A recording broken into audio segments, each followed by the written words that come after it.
Well, this is week 4 of the Pack Your Bag series, and I have to say, I've had a blast doing this series. This has been a lot of fun for me. I'm actually kind of sad that next week will be the last week, but if you've missed any of the other parts, we've got them all online. You can check out the Salem Facebook page. You'll see the links there. You can watch the other 3 parts of the series. But again, next week will be the finale, and it'll be a time for me to sort of project forward what we need to pack as a church in our bags for the future of Salem. So you do not want to miss this week. Please don't hesitate to reach out to others, invite them to church. It's going to be a great week. But this whole series, if you've not been here, in one slide, let me just tell you what it is. It's about how to prepare for what's next. Now, this is super important because a lot of times what we think is that knowing what's next or what's coming is exactly what we need to have in our bag so that we're prepared. But what I said in week 1 is that there's no necessary correlation between knowing what's next and being prepared for what's next. It's just not reality. Knowing what's coming doesn't necessarily prepare us for what's coming. And I'll use the example of a wedding once again. Hunter, listen very carefully. Sorry, I'm picking on you today. Knowing what's coming next, you know that the wedding is coming. You know that the marriage is coming.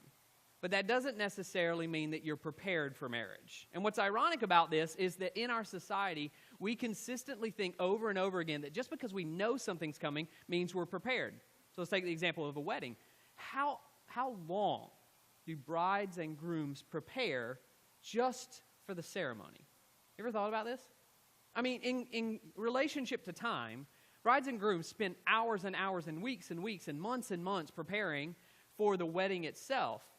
But how much time is invested in preparation for the marriage? I mean, as a church, we are like fighting. We're like, look, you need to get your premarital counseling in. They're like, I got a wedding to think about. And last time I checked, the marriage itself is a lot longer than that wedding, right? I mean, we've seen you've probably never walked in and just looked at the wedding ceremony and been like, this is really ugly. Like, I mean, there may be some of those occasions. I'm sure this wedding coming up will not be that at all. I'm not speaking that out over you at all. But we've never walked in and been like, that's a really ugly ceremony, you know? But we have stepped back in the privacy of our home, talking with our spouse or family, and been like, that's an ugly marriage. Like, somebody leaves the house, they've been fighting the whole time, you're like, oh my gosh, I can't believe they did that. And what's strange about this is the time and investment we put into preparing for 30 minutes, which will come and go quicker than you ever imagined, but we don't put the preparation in knowing what's next. And so it's really important from the get-go that we remember that principle. Knowing what's coming next is there's no necessary correlation between knowing what's next and be prepared for what's next. Now, every single week I've talked to you about something that we want to pack in your bag, and I just figured I'm a pastor, so I probably should do the pastoral thing and tell you that you need to pack a prayer in the bag at some point in time, right? So what I'm going to do today, as we get towards the end of the sermon, I'm going to teach you a simple prayer. It's going to be a prayer that you can take home, you can write it, you can tweet it after you leave today, you can tattoo it on your arm for all I care, but it's going to be a prayer that if you will memorize this, recite it over and over again, it will change how you are prepared for what's next in your life. And here's why this prayer in particular, before I tell you the prayer, is so very important.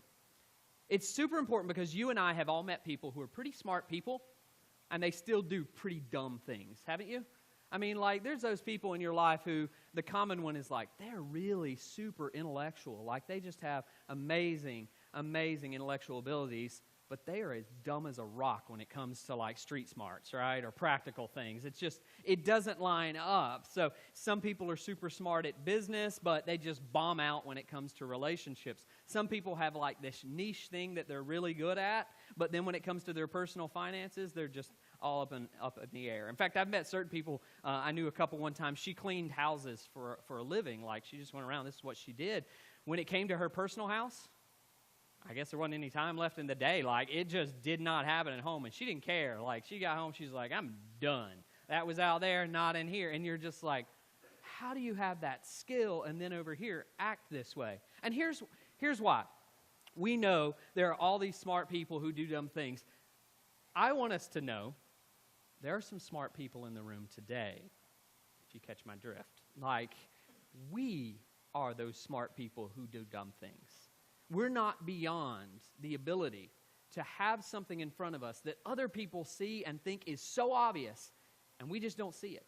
We just don't have an idea of what's coming. And that's why this prayer is really, really important to us, because I don't want us to fall into the same trap of thinking that we've got it all together and we know what's happening and we're prepared, as if we're never going to get caught off guard by something that comes in our future.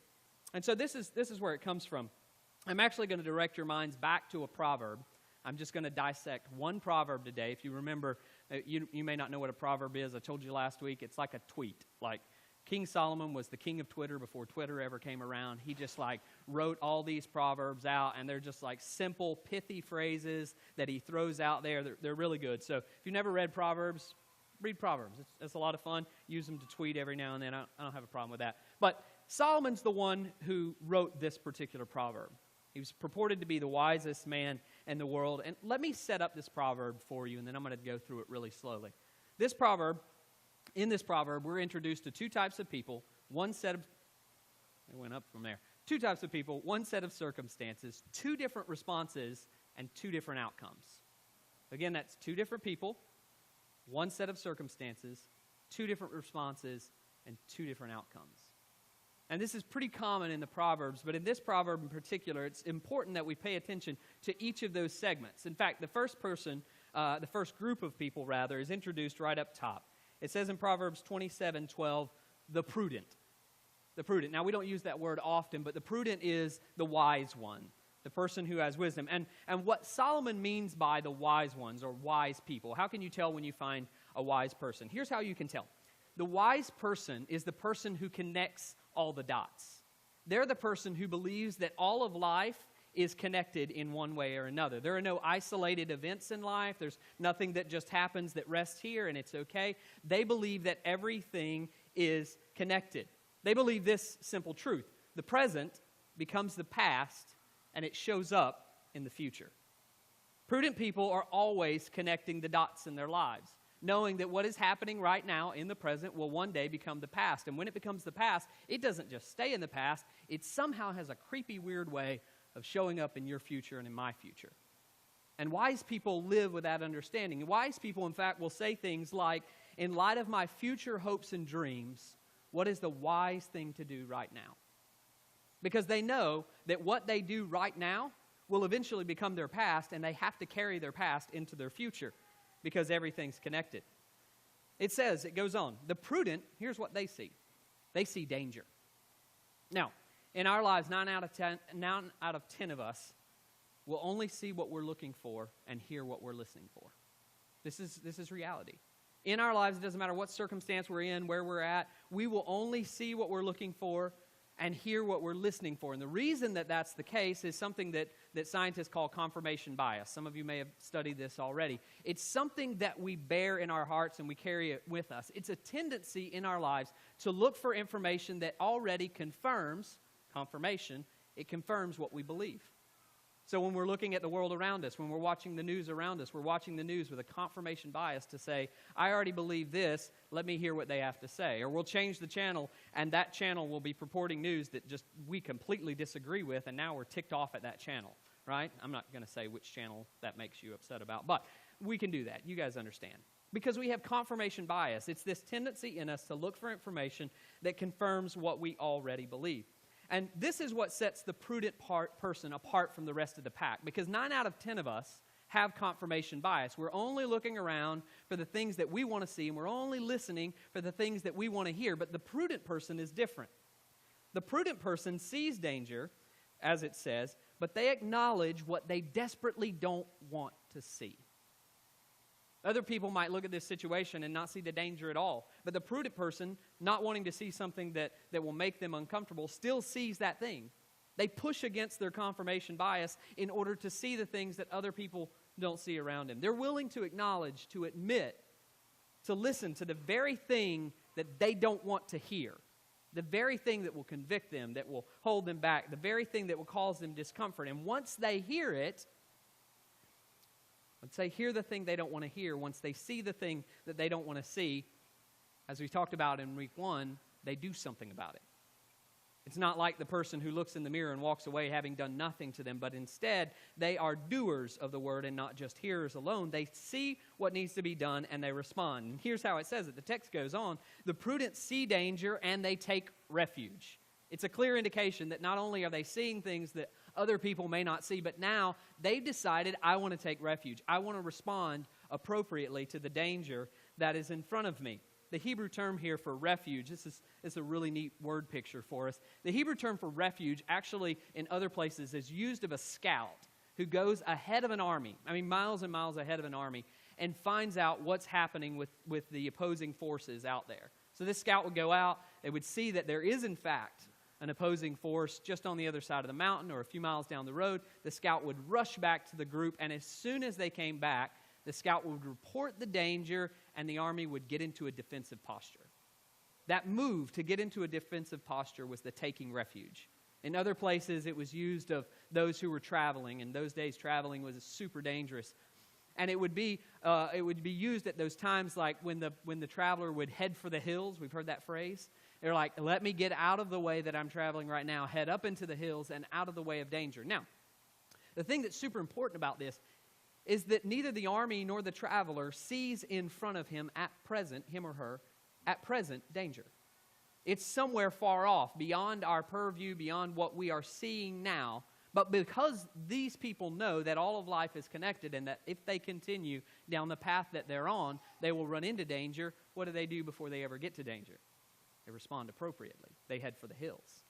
And so in this case, the writer of this proverb, Solomon, says that they will take refuge. They will move into a defensive posture. They will hide out. They will take the appropriate response before they ever see it. Now, what about the other group? Here's where the contrast comes. He says, but, and Solomon introduces us to the other group of people. He says, but the simple. Now, in other places in the Scripture, this word is translated as naive, or at times it's even translated as stupid. And we don't want to diss anybody here. So let's just stick with simple or naive. So, but the simple or naive, something that none of us want to aspire to. None of us want to consider ourselves stupid, naive, simple. None of these terms want to do this. The simple people believe that the present becomes the past and it just stays there. The simple group of people don't see the way that all of life is connected. The implication, and this leads us to an implication in the text, because Solomon doesn't actually spell out the next part. The implication is this. The simple, because they don't connect all of life, they see the same danger that the wise do, but they're going to respond differently. Now, I don't know if this implication is actually accurate because it doesn't say. It may be the case that the simple don't see the danger at all. Why? Because of confirmation bias. We don't see what we don't want to see.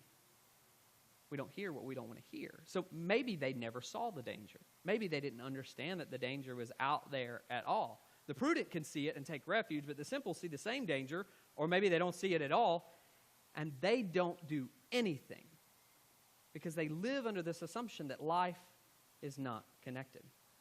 Maybe you've had this sort of conversation with people where you're seeing some danger that is lying ahead in a relationship, or you're seeing some danger that's lying ahead in the way they're handling their finances. You're seeing danger that's lying in the future for somebody else, and they just don't see it. And even when you mention it, there's no connection. Why? Because for them, life is not connected. You would say, if you keep spending money that way, if you keep studying like that, if you keep pursuing those types of relationships, if you keep drinking that much, if you keep doing this or this or this, it's going to lead you down a path that will ultimately lead to destruction. But the response is always, no, it's okay. I'm good. I'm fine. And we do this because we don't see the danger ahead when we don't think that life is connected.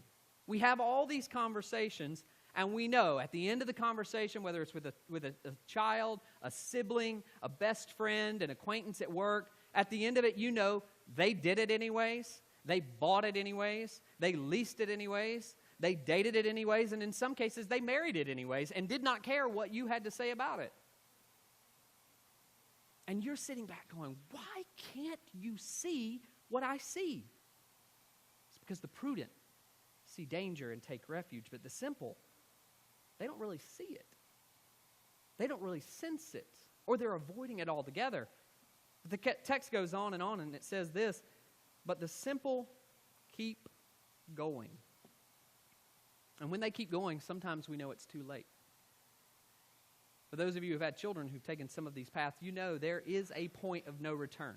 Now, that's not to say there is never a point of no forgiveness. That's not reality. But there is a point of no return where you have closed certain doors in your life where you can't go back and redo what you've already done.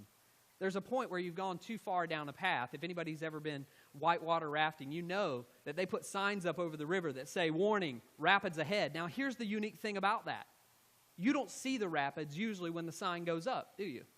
In fact, they probably put that up when you're in like the shallows. So you're going through this area and it's just like nice, calm, cool, collected. You're like, this is great. I don't know what they're talking about. Can't imagine. It's horrible. And you'll go further and you'll press past the sign. And you know that once you press past the sign and you're right on the edge of the rapids, I don't care if you want to get out or not. You are stuck, right? You're going to ride those rapids out. You'll get on the front and ride it like a bull if you have to. But you're going through the rapids. It's this point in our life where we make decisions or we ignore warning signs so much that we can't turn around. This is true financially. It's true in our dating life. It's true in our marriages. It's true in every area of our life. It says, but the simple keep going, and here's where he levels it, and they pay the penalty. Older versions of this, if you memorize this proverb, would say, and they suffer harm. Now let me be clear, this is not divine punishment. It's not what's happening here. We don't see that taking place. It's simply cause and effect. You've chosen to ignore the warning signs and go down this path, and it becomes the natural consequences of the direction that we're heading in life. And the more you head down that path, the fewer and fewer options you have. The truth is if you're in debt up to your eyeballs, you've got all kinds of credit cards maxed out, and you want to finally get things in order, that's not exactly the time to live on the budget that is prime for you. You've got to get some other things in order first. If you're 65 years of age and you haven't started saving for retirement, I hate to be the bearer of bad news, but you will probably be working until the end of your life. There are certain options that are eliminated from our purview whenever we continue down the path without changing it. Once you step across a certain line in your marriage and you approach a time of an affair, that's not the time to start working on your marriage. That time was long ago when you could have fixed things and changed things up. At that point in time, there's some management that needs to take place, yes. But we've crossed certain lines. We've gone too far. The prudent, they see danger. But the simple, they keep going. I mean, let me put it in two perspectives for you. Bring this home for us. I mean, if we think about relationships, here's what the prudent are like when it comes to relationships. The prudent evaluate relationships based on where those relationships are headed. That's how the prudent approach relationships. The simple, on the other hand, or the naive, they evaluate relationships based on where they currently are. You ever had this scenario where you're talking to someone, you're like, you know what, I think in a few years you're going to really regret that. And they're like, no, everything's great. When they say everything's great, what does that mean? Everything's great right now. You and I would both acknowledge in the present, yes, it's great. We are not talking about the present. We're talking about the fact that all of life is connected and that the future, something is different. So the prudent will evaluate relationships based on the future. The naive will base them on the current. Or maybe we think about this in terms of our finances. The prudent will view debt as a path with a destination. But the naive will view debt as an event. Again, the prudent are seeing what's happening in the future and see how the decisions that they make today will in one way or another affect where they're going. But the naive view debt as an event. So let's put all this together. And I know some of you are probably at this point going, didn't you tell us you were going to teach us a prayer? I'm getting there, I promise. The whole verse goes like this. The prudent see danger and take refuge. But the simple keep going and they pay the penalty. And listen very closely. This right here, this reality, should scare the confirmation bias out of us. It should scare us to the point that we know we're going to have to sacrifice something to make a decision for our future. We know that we probably will be embarrassed because nobody around us can see what's happening because in our present, everything looks good, but we're not living for the present, we're living for the future. So we'll be embarrassed, we'll be misunderstood, we'll have all those things, but at the end of doing this, there will be relief. There will be incredible relief in our life. So, I've done all I can do to try and convince you about why this is important. Let me just give you the prayer. Write it down, take a picture of it on the screen. I don't care what you do. Tweet it out later. Or just, memorize it right here. Prayer is simply this. Heavenly Father, Help us see trouble coming long before it gets here. Then give us the wisdom to know what to do and the courage to do it. Heavenly Father, help us to see trouble. Not trouble that's in our present, but trouble long before it ever gets to us. And once we can see it, Father, help us to have the wisdom to know what to do in response to it, and give us the courage to actually do it, to actualize it, to live on it, to do that. When this comes to our marriages, our families, give us the wisdom. When it comes to our finances, give us the wisdom. When it comes to our jobs, when it comes to our kids, even when it comes to our kids' friends, give us the wisdom to know what to do and give us the courage to do it. Now, if you're single, you want to kind of personalize this for yourself, not a family-oriented, you could just change the words around. Heavenly Father, help me see trouble long before it gets here. Then give me the wisdom to know what to do and the courage to actually do it. Now, here's why I know this prayer works. Because some of you see this prayer right here and you're thinking about this prayer and you're going, there's a little bit of like fear rising up. Because you already know what the wise thing to do is. And it scares you to take up the courage and to actually do it. There's a way in which God already speaks to us in our circumstances, and it's through this that we finally have the courage to take up ourselves, pick ourselves up, and to do what we know needs to be done. So in closing, when you think about what's next, in your life, are there red flags? Are there red flags that you know about? Are there warnings that are out there that are saying that are telling you, hey, if I'm the wise person, I'm going to take refuge in this situation?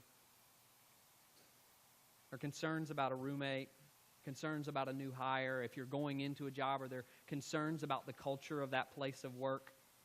Are there concerns with your personal finance? Are there concerns with your marriage or with your kids or your kids' friends? If there's something, or is there something that you're desperately trying not to see? Is there something that you're trying desperately not to hear? And if there is, now's the time to take refuge. Now's the time to do something, to break up, to quit, to get a counselor, to change your number, to do any of these things, to cut up the cards, whatever it is. Now's the time to act. Because all of life is connected. And there'll come a point where the options kind of drift away. Now is better than later. And now will make later better. So if there's something in your life that you're trying desperately not to see, if there's something in your life you're trying desperately not to hear, remember this prayer. And make this your prayer every day. Heavenly Father, help us see trouble long before it gets here. And give us the wisdom to know what to do and the courage to do it. If you begin to pray this prayer every single day, I know we will be better prepared to face what's next. And we will courageously stand together to face whatever next comes in our lives personally, in our lives as families, and in our lives as a community.